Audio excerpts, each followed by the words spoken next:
Hey, this is Jim with Twisted Hobbies. Today, we're going to be building this twisted racer. Okay, first things first, let's print out the user manual and then start taking everything out of the package. I got the Twisted Hobbies power combo, and I've got all my parts in the hardware kit, and now I'm ready to start folding over my ailerons and elevator and rudder. The manual doesn't require this, but I always do it for my EPP models. While those are folding over, I'm going to hook up my electronics, verify that all that's working, and then I'm going to bind my receiver, verify my servos are centered, make sure that the ESC is calibrated. There's another video in the description that has that more in detail if you want to take a look. Now we're ready to glue the wings together. Notice I put down some parchment paper, and I am using foam tack. I load up both sides, I let them tack for about a minute, and then I push them together and get them nice and stuck. Then I'm going to be using this slot cutter that Twisted Hobbies has. This is the first time I used it on a model, and it really impressed me. I mark where the spar is going to go for the wing. I put that on, I slide it, and it feels like magic. It just perfectly makes the slot at the right depth. I think I set the depth to 3 millimeters. And then it fit right in, and then I'm going to add some CA glue to tack the wing spar into place. I'm going to flip the wing over and do the same exact thing one more time, using the measurements from the manual.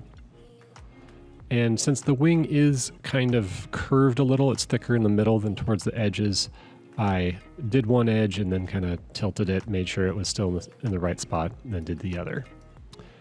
Once it's all cut, we're going to get it into there, get our CA glue in it. We're going to flip it over and then weight it down from the top.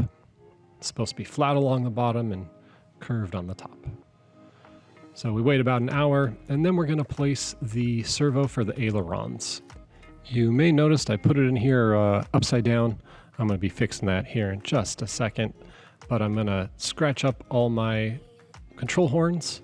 So I flip it over, and then I put it in the correct way. And then I'm locating where my control horns are going to go, using a ruler, getting it lined up, and then making my cut for each of those. Then we're going to glue each of them permanently in place, now that they're aligned with the aileron servo horn. And now we're going to make the push rods for it. I also wanted to mention that I did glue that servo in. There's a little bracket that's off to the side that you can see that is used to make sure that you are putting it at the right height. And once I got that in there, then we started onto the push rods here. First, we're going to glue together the snap links with the push rods, and then mount those to the servo horn. Put the little brass pin through and snap them in place. And then we're going to set the length of the push rods based on the neutral position of the ailerons.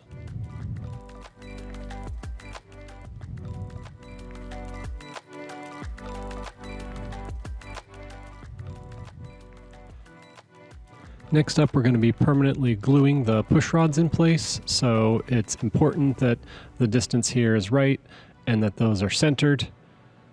Once we get them perfectly in place, then I'll add some CA glue. I had to trim them up just a little bit more, but then I've got my CA glue on it, and now those are permanently attached. Next, we're going to be moving on to the fuselage, and we're going to spread some glue out onto it. And you'll see that I'm going to be using a spreading stick on this to give it a nice even coat. Usually I'm able to use the side of the applicator tip on the foam tack, but in this case I'm using this wooden stir stick. There are many types of glue that you can use, but foam tack is probably my favorite adhesive. I use it whenever possible. So I get all those into place, and I make sure all the edges are even, and then I take out these reinforcement pieces so that way I can put the electronics in. Here I'm putting in the spacers for the motor mount. I'm going to use CA glue to get those in place. Then I'm going to take that part and spray paint it. That's not a requirement, but I do like the look of the darker motor mount. Then we're going to install the electronics. I put the ESC in and the motor, and I'm just laying it all out to where it makes sense. The manual recommends that you solder the wires between the ESC and the motor, and I was able to just get them tucked into there without doing any soldering. Next, I'm dry fitting the outer third of the fuselage, getting it all set into place, and then I'm gonna put foam tack on it, spread it out again, and then hold it all together until it sets. Uh-oh, I almost forgot those little passages for the servo wires. That would have been a disaster if I'd glued that together.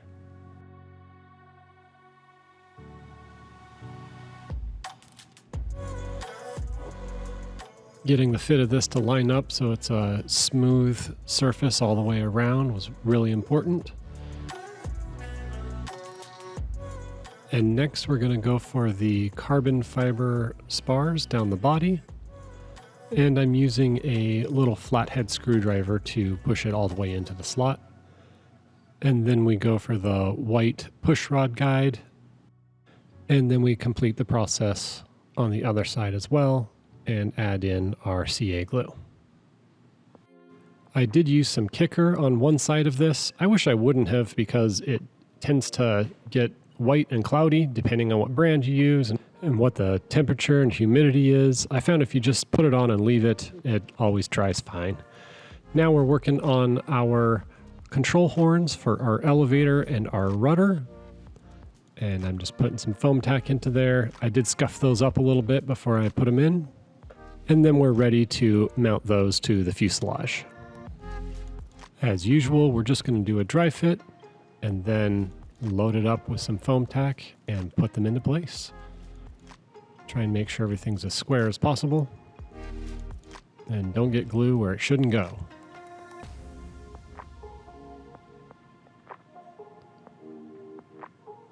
The thing that I really like about the foam tack is you get it in place and then you come back and tighten it up later. So now we're moving on to our push rods. They have you start these with a little bit of heat shrink on the ends, and then you can push them into the snap links. Put some CA glue onto them to fix them into place. And then we're going to slide them in through the push rod guides and attach the quick links onto the control horns.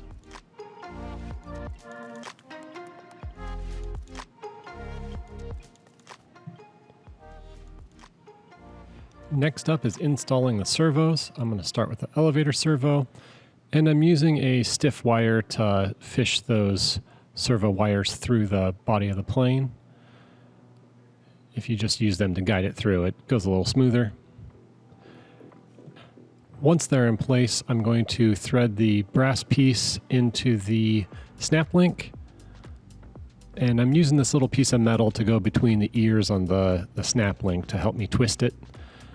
So I twist it in about halfway and then get it mounted onto the servo horn. And then I'll be able to cut the push rod to length.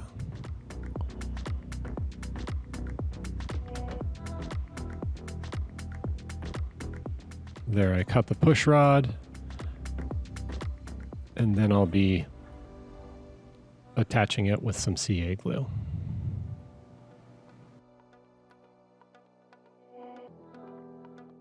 I then repeat the process on the other side.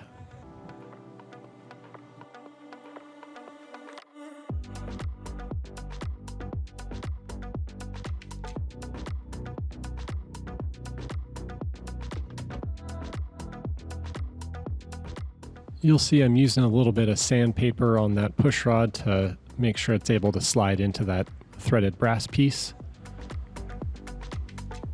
And then again, connect it with some CA glue.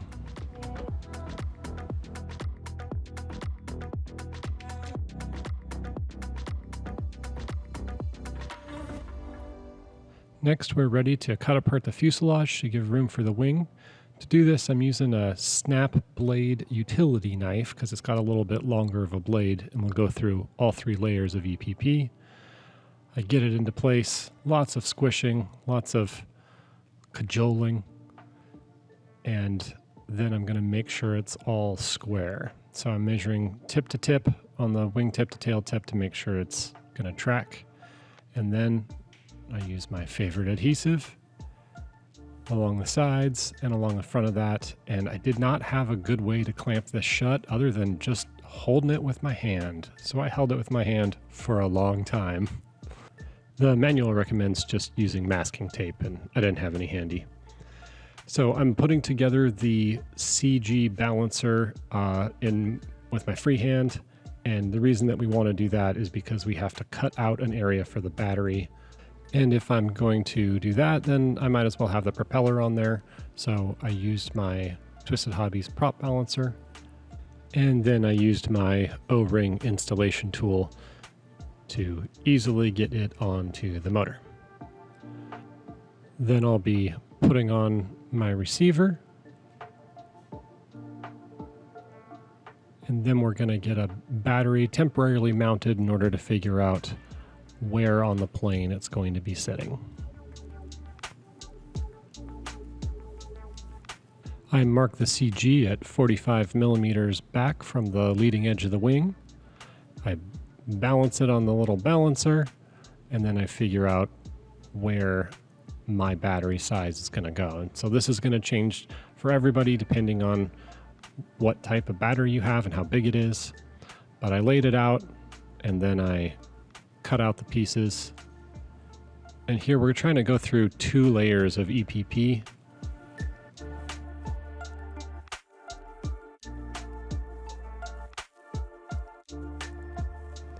I gave a little bit of room for the wires, and then we are done with the build. And now we are on to the Maiden flight. Well, technically this is the first successful Maiden flight. I had 2 other small flights that ended in crashes quickly because I was way out of trim. And so once I got the trim adjusted, she flew really well. It is a different style of flying than I do with my 3D flying. It's a whole lot of banking and yanking it around. I tried working with the rudder, and I found that when I was using it, the plane would sort of fall off the other direction of the turn. So if I turned left, the plane would sort of roll off to the right. So I did a little bit of mixing and mixed the rudder with the ailerons, and then it just started working perfectly like I thought that the rudder should. But that's going to be different on every plane, and it really depends on how you want to fly it. But I really liked once I set it up like that, and it just rips around. It goes nice and smooth, and then you give it some extra throttle and it just gets moving quick.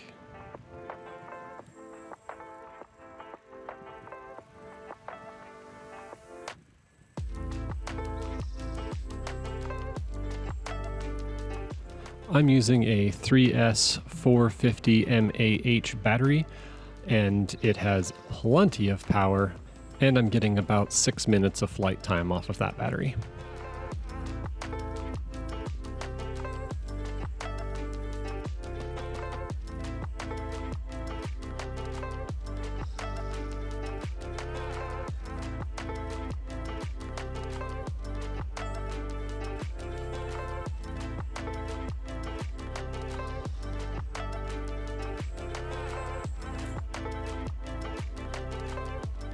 As you can see, I came in a little low and clipped the ground, did a little cartwheel, and just verified that the surfaces were still moving, verified that my prop was still on, and sent it.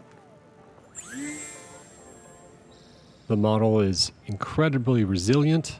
It can take a hit or 2 or 10. There was no damage at all on that, we'll call it an impromptu landing.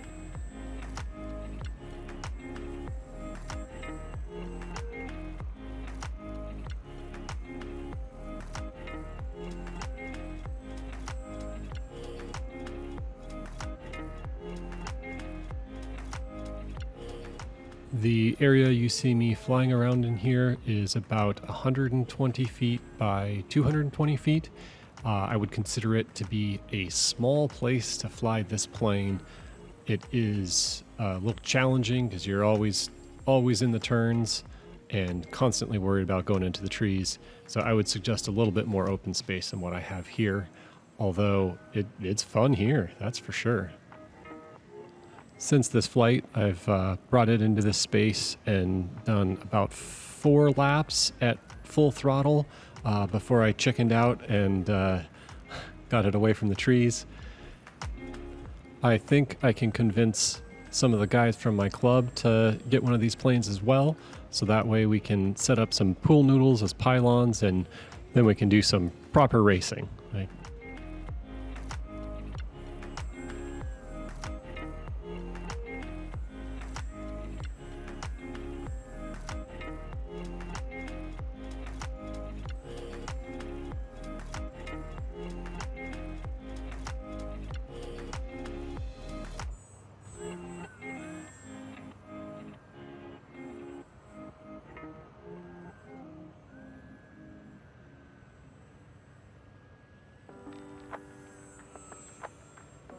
I hope this build video of the Twisted Racer was helpful for you, and I hope that you have as much fun as I've been having with it.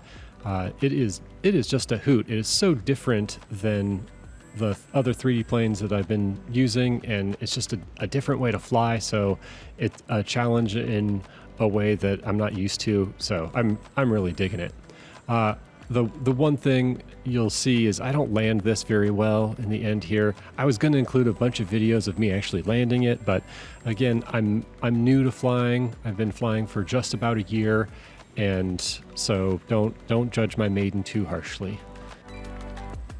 I've done a couple dozen flights since this one, and I assure you I have perfected my flare and can usually get it to just glide right in.